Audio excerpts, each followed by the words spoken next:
Privet, Katila, ya, ni хорошо, because today we're going to be going over the people running for the 2020 Democratic presidential election.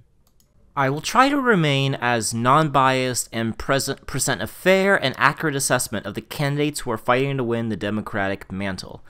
I will be going over who these people are, what they have done in their past, what they are running on, and their policy positions, along with where they stand in the polls and their chance of winning.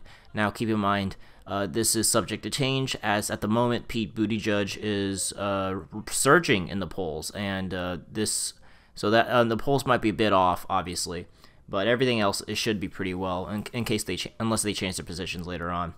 So this is going to be a pretty long video considering the entire Hunnick horde has decided to run for president, but nevertheless, we shall break them all down.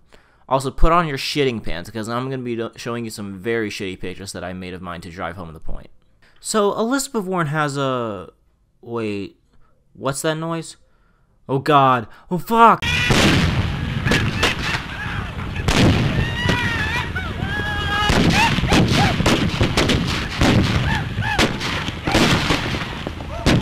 God damn, Custard, where the fuck are you at? Damn, whew. Well, anyway, Warren is known as being the swanky senator from Massachusetts starting in 2012. Her rise to fame in the progressive world has come from her fight to create the Consumer Financial Protection Bureau. Her big stick is trying to combat DC corruption so the government can focus on helping working people. She has been a progressive firebrand like Sanders is for pushing progressive policies in so much the same way as Bernie has. She has been an advocate for the working class and the downtrodden for most of her life. What makes Warren super interesting, at least to me, is her wonky policy-focused campaign, which I consume like crack. She has proposed a wealth tax of 2% on everything above $50 million and a 3% over $1 billion, having a comprehensive universal pre-K program, forcing corporations to have more than $1 billion in worth to have 40% of their board staff workers, a deep, thorough anti-corruption plank, banning senators and congressmen from becoming lobbyists, banning foreign lobbyists, making tax returns transparent, and closing many lobbying loopholes. Banning gerrymandering, overturning Citizens United, and overturning the Electoral College, a $100 billion fund over 10 years to combat the opioid epidemic, breaking up large banks and tech companies, and using funds to implement a Green New Deal, single-payer universal healthcare, and a massive housing infrastructure buildup. Needless to say, I need to change my pants at the moment. She polls around 7%, with a strong third place of 9% showing in Iowa. However, Warren has to try to distinguish herself from Bernie, who is almost as similar in every way. Yet Bernie is the preferred progressive, has a bigger grassroots base, and this makes Warren struggle to appeal to the progressive constituency she is trying to bring over.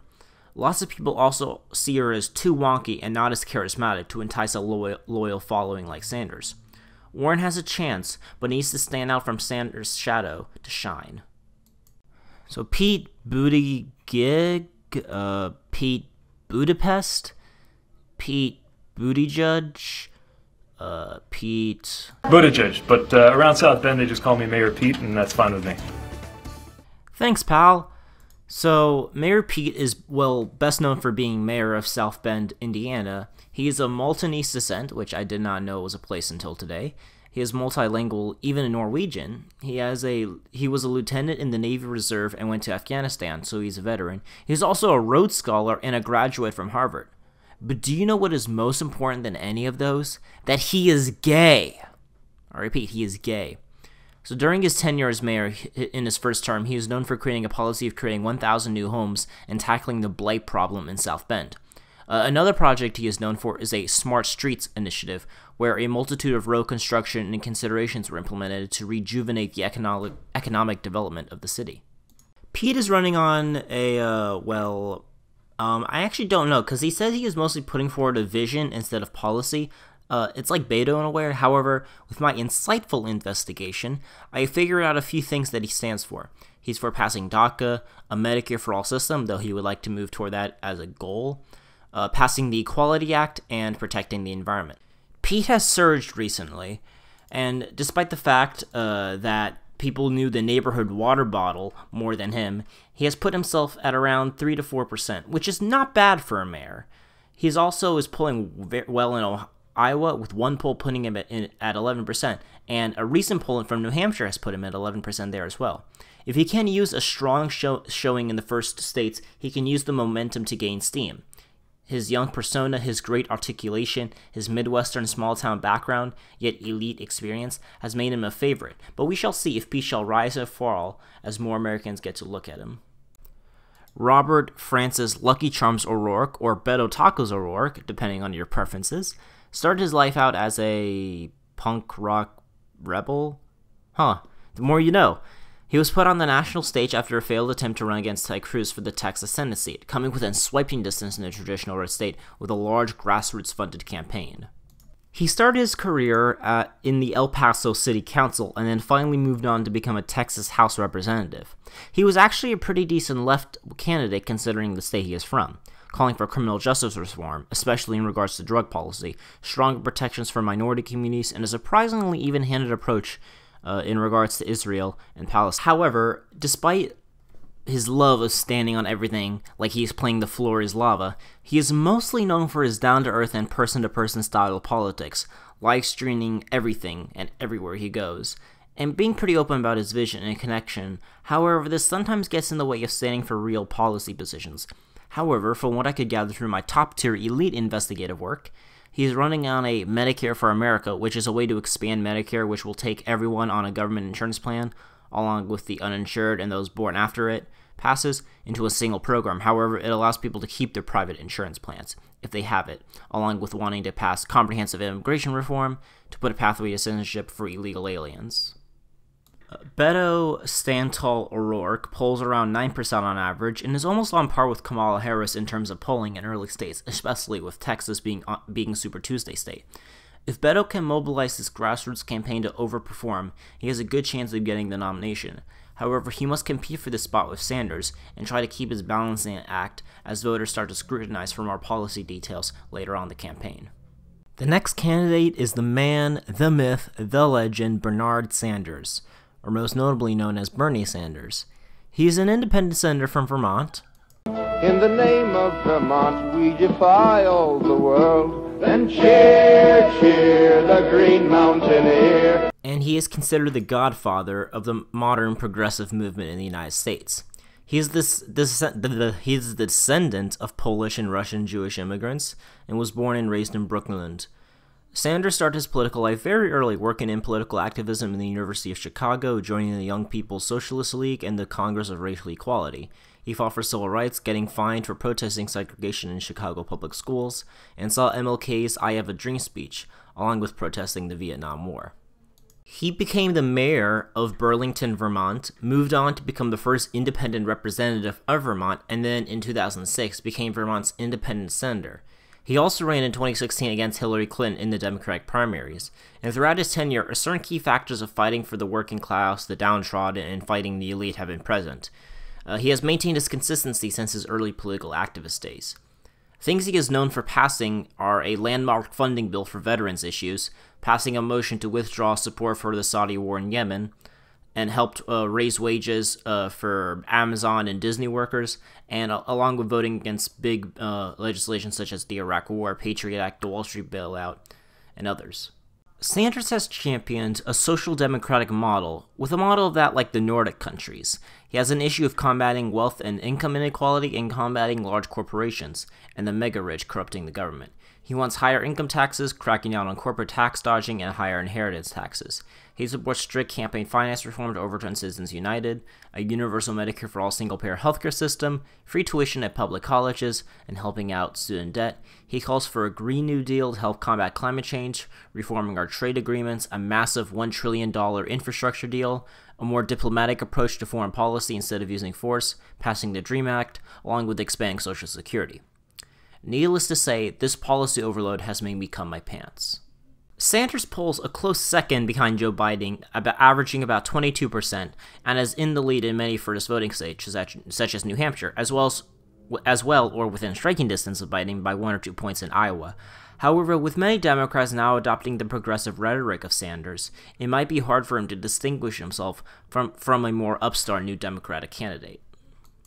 John Delaney is a congressman of Irish descent and a CEO, well, a former CEO, I should say, But despite you not knowing him, he is actually a pretty interesting character.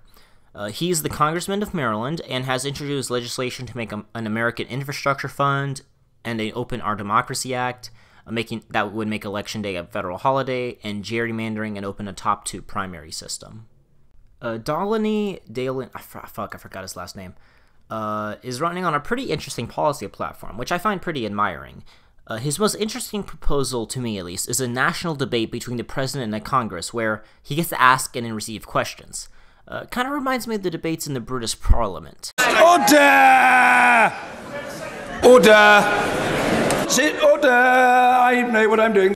Beside that, he has proposed a national service for after high school students, a universal healthcare plan to cover those under 65, and allow those to opt out by getting a tax credit by private insurance, a carbon tax to fund negative emissions tech and green tech, a universal pre-K and community college, and he also has a debate challenge where if you give him money to him, he will give $2 to a charity of your choice. Despite polling at just 1% or not even being in the polls at all, he needs to sell this mixture of bipartisan progressivism to the Democratic Party, and probably most importantly get traction and being noticed. If he can get that, perhaps his vision can resonate and he can rise. So the next person we have is a Gang gang 2020. Gang gang 2020. Gang gang 2020. Gang gang.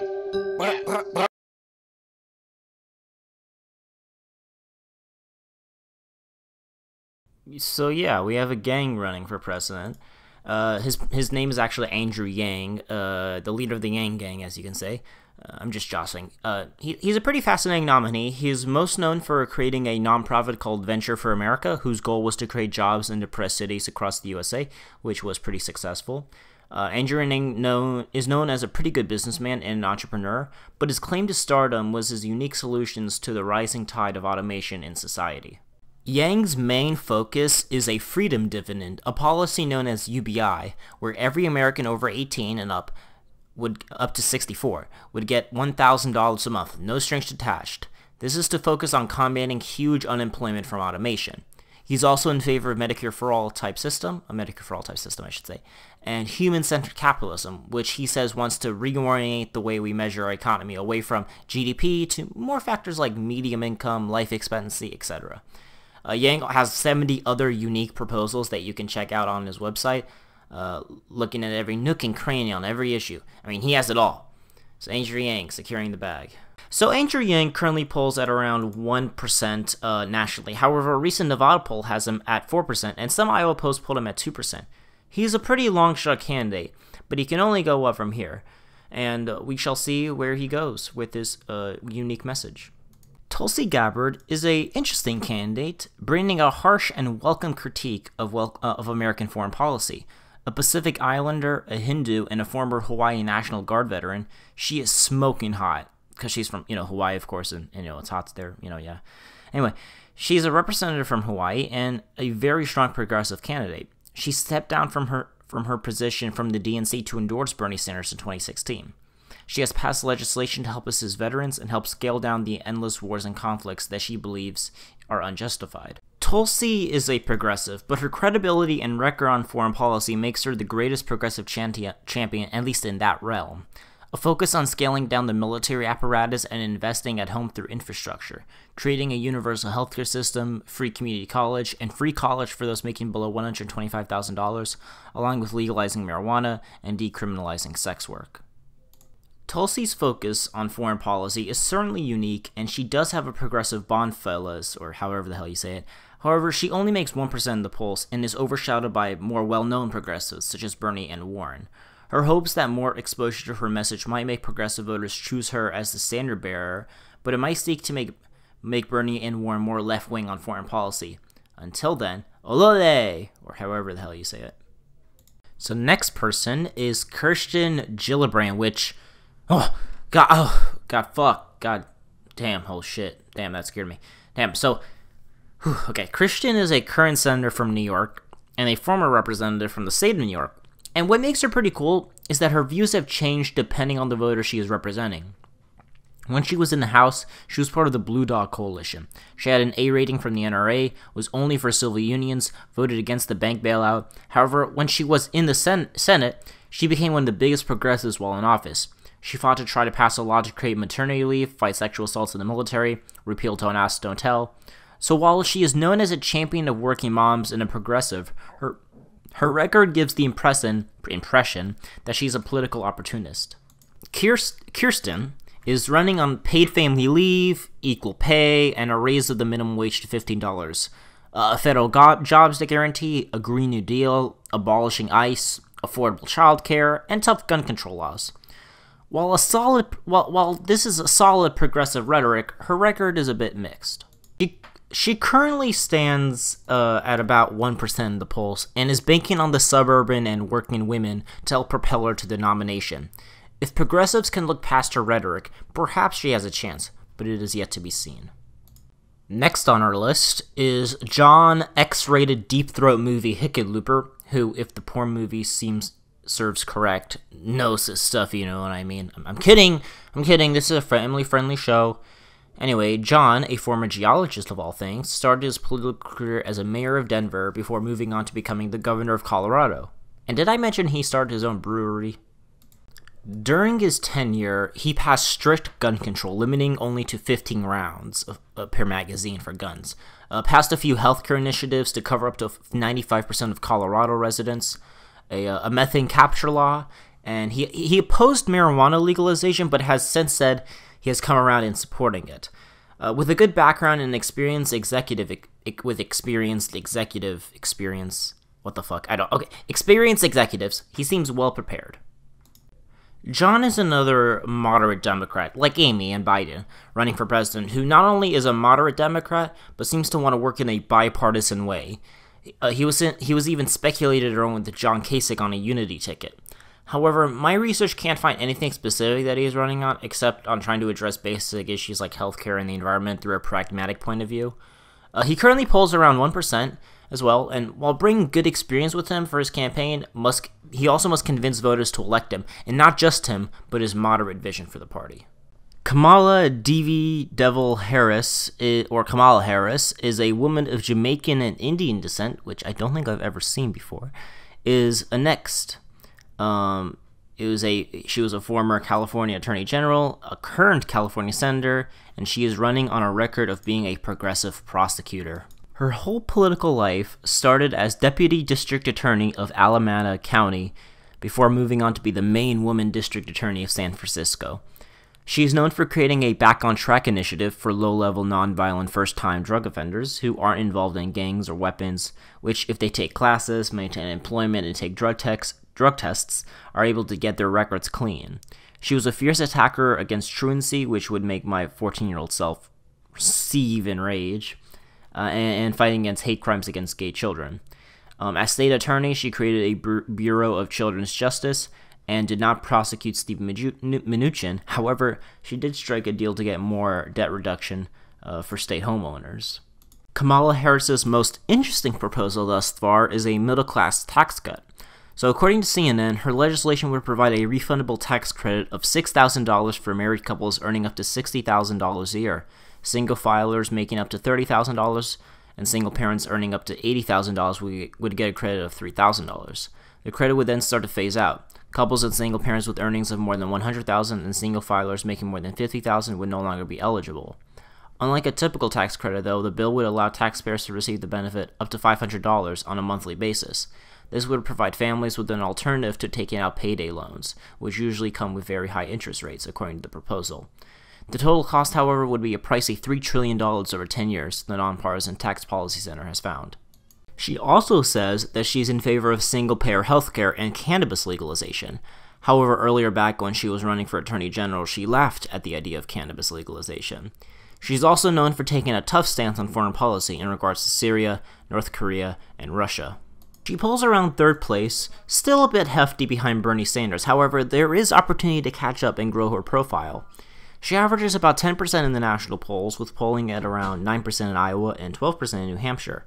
However, she is well positioned to take the throne of the Yas Queen Slay coalition, As a woman, and a person of color for that matter, she can appeal to her identity to help reach out to voters of color, which make up a big share of the population, and can stay in the race if she does well in the heavily minority states of Nevada and South Carolina.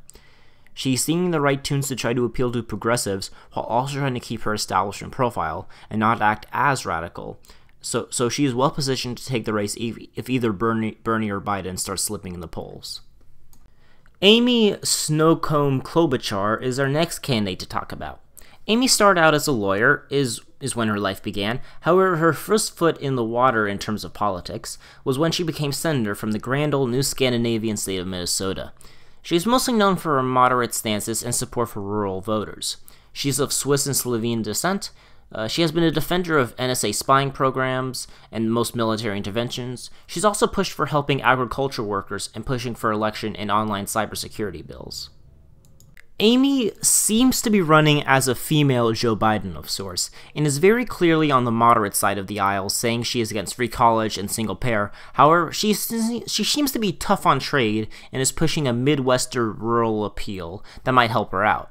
She supports free community college, expanding and defending Medicare and the ACA, and bringing back the Clean Power Plan.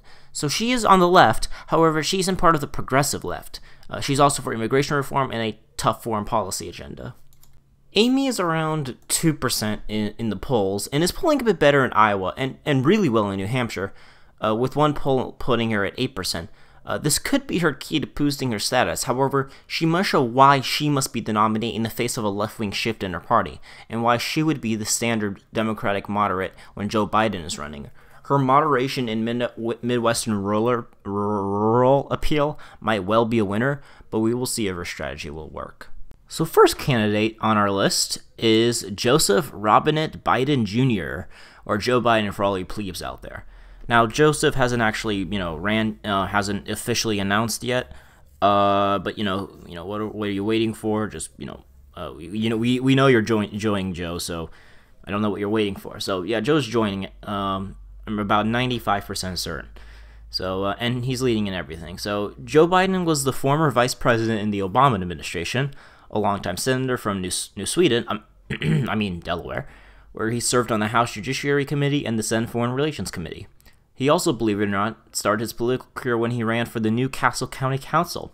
Very unique, if I say so myself. He has run for president twice in the past, once in 1988, and the last time in 2008. Now he just needs to wait for the 2028 election. He is widely considered to be on the moderate side of politics for the Democrats. He is mostly known for passing strong tough-on-crime laws in the 90s that included the Violence Against Women Act and the assault weapons ban. On foreign policy, he pushed for the Iraq War, Afghanistan War, the NATO intervention in Yugoslavia, and the Libyan intervention. Though interestingly enough, he did not vote for the intervention during the Gulf War. He has pushed for many moderate liberal positions throughout his tenure in the Senate, such as welfare reform, more funds for schools and the environment, etc., etc. When Joe Biden announces, it is widely expected that he'll be taking the moderate side of the Democratic in Democratic politics. He would be fighting for basic things such as expanding healthcare, education, protecting the environment, protecting illegal immigrants in DACA, helping civil rights. This was really tough to put together. It doesn't help that he hasn't announced yet, but we could kind of make an idea what he stands for. As of the making of this video, Joe Biden is leading in almost every national poll I have found, averaging about 28%, and is leading in Iowa and a lot of other major primary states. In fact, I think he's leading in almost all of them. However, there is a lot of things such as his gaffes, his sexual assault accusations, and other things that might tank his poll numbers. However, despite all this, facing Trump, he is the best match against him, according to the polls, than any other Democratic politician. So that's Joe Fork in the Road Biden for you. Cory Booker is our next candidate to discussion. Once upon a time, in the land of New Jersey, Booker became mayor of Newark, and is most known today as being the senator from the fairy tale land of New Jersey. And he is our first based black man to cover as well. During Cory's tenure, he focused on combating crime and expanding affordable housing as mayor of Newark. But what made him nationally famous was his willingness to engage with his community, patrolling the streets like Batman, going on a hunger strike to raise awareness about food stamps, and helping someone shovel their driveway because of a help they put out on Twitter.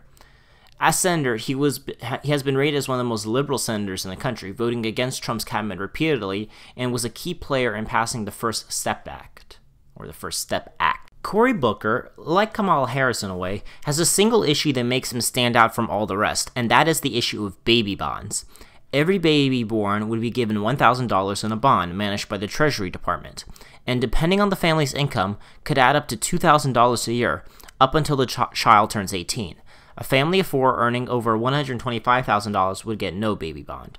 The purpose is so young people can start life with a little nest egg to get a head start in education or housing, but more importantly, it is there to close the racial wealth gap. Booker is also pushing for deep criminal justice reform, along with ending the war on drugs by legalizing marijuana and enacting gun control. He is also pushing for single-payer healthcare and regulating drug prices. However, he says we need to move toward the single-payer position gradually and tank the proposal by Sanders to bring in low-cost drugs from Canada. Cory averages a little above 3% in the polls and is a bit of a long shot. However, his strategy of appealing to progressives, but also his minority credentials, might help give him a push. Nevada and South Carolina are 2 minority-heavy states that can help give life to Cory's campaign and push him to big gains in Super Tuesday. Only time will tell. Next, we got Julian Pepper Castro, because that's what came up in my mind when I thought of him. Castro was the former mayor of San Antonio, Texas, and served under Barack Obama as the Secretary of Housing and Urban Development. A Latina! He has frequently made quick use of his immigrant roots from Mexico.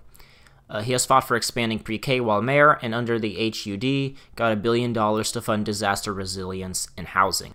Castro's biggest policy right now is immigration reform, whose main focus is the decriminalization of crossing the border, a 21st century Marshall Plan for Central America, and rolling back many provisions that Trump has enacted, like building a wall, decreasing refugee intake, etc. He's also trying to do a, quote, a Obama run as a progressive but not too radical. He also spoke on implementing universal pre-K and Medicare for all.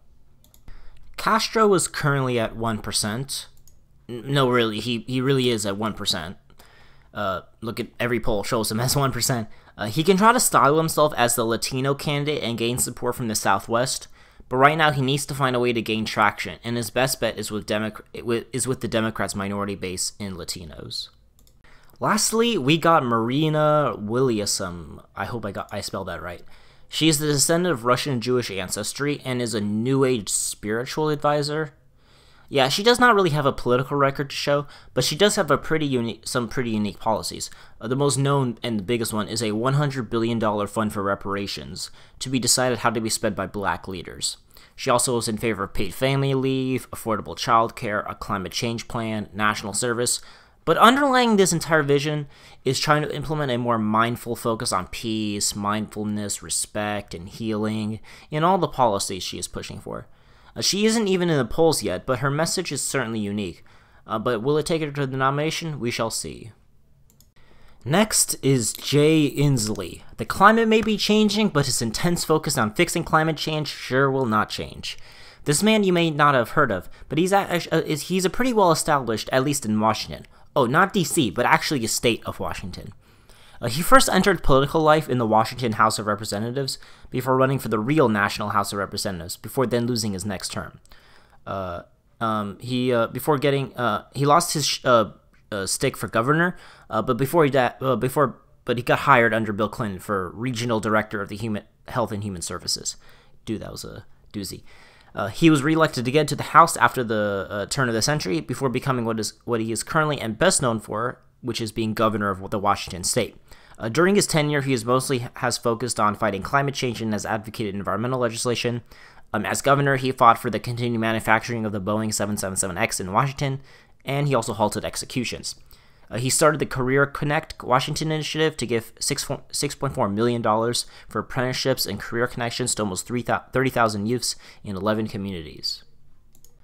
Jay is like Tulsi in that he is known for pushing a single issue, that being of climate change, which, as far as I know, is what he is solely running on. However, based on my research, he is known as a progressive. His policy on climate change is a push to 100% clean energy generation, investing in green infrastructure to create millions of good jobs, give a just transition to clean energy while also giving clean air and clean water, along with shifting subsidies away from fossil fuels. He currently polls around 1%, and while in the polls needs to distinguish himself from the rest, best case for Jay, he makes candidates like Bernie and Warren move even more to the left for the environment, like Tulsi is for foreign policy. Oh yeah, also special shout out to Wayne Mason, Tim Ryan, Eric Swalwell, and Mike Gravel. So that is all the Democratic candidates running for president in 2020. I try to be as non-biased as possible, and, I threw some jokes in there, but just to be clear, I want to make sure you guys are informed on their, experience, what they have actually done, and what they say they stand for. If you want to see them in the debates, especially the lower tier candidates, be sure to donate to their campaign to see them on the debate stage. I hope you enjoyed, and hopefully you will like, favorite, and subscribe to my channel for more content. So aim high, wander on, from America with Russian love.